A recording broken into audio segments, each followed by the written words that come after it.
Pour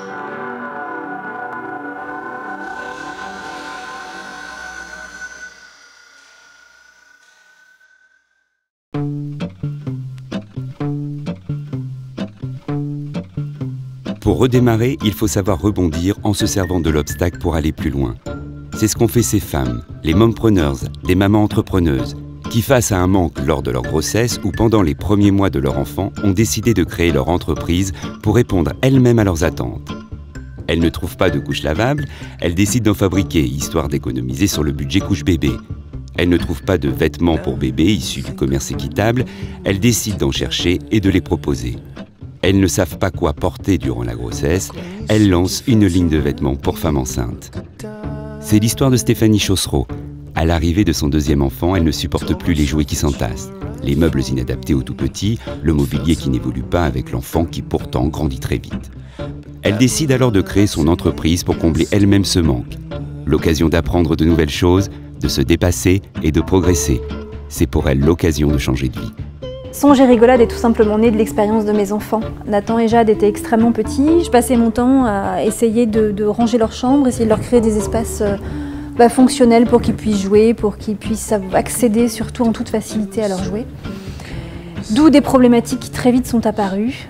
Où ranger les jouets, comment faire en sorte qu'ils soient autonomes pour aller les récupérer. Et c'est vrai que finalement, en recherchant des espaces de rangement, tout simple, je trouvais que pas grand-chose n'était adapté. Oui. Et de là, je me suis mise à faire une maquette en carton, vraiment avec les moyens du bord. Et j'ai imaginé un produit pour Nathan, donc mon fils aîné.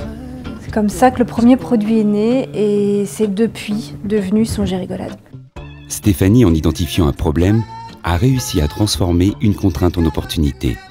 En se lançant un challenge, elle s'est découverte de nouvelles ressources et a su se dépasser, se réinventer. C'est pour elle un nouveau départ. Tout est à construire et tout est à apprendre. Je ne connaissais rien au milieu industriel. J'étais absolument pas infographiste, pas designer, pas commercial. Enfin, bon. Depuis le début, je ne cesse d'apprendre. Je ne cesse de me prendre des murs, d'avoir effectivement des obstacles à franchir et des solutions à mettre en œuvre, avec peu de moyens et en solo. Stéphanie a su transformer ses difficultés en enseignement et ses enseignements en nouvelles opportunités. Après plusieurs années d'expérience, Stéphanie a trouvé un bon équilibre entre le risque et le bénéfice. Elle a su s'entourer de fabricants de confiance, de revendeurs fidèles et de collaborateurs qui l'aident au développement de son entreprise. Des relations fécondes qui lui ont permis d'avancer et de faire grandir son projet. Incontestablement, c'est un modèle de vie que je peux aussi transmettre à mes enfants. C'est leur dire, si vous avez envie un jour de quelque chose, donnez-vous les moyens d'essayer. Et même s'il y a un échec, c'est pas grave, on rebondit toujours et on apprend sur soi.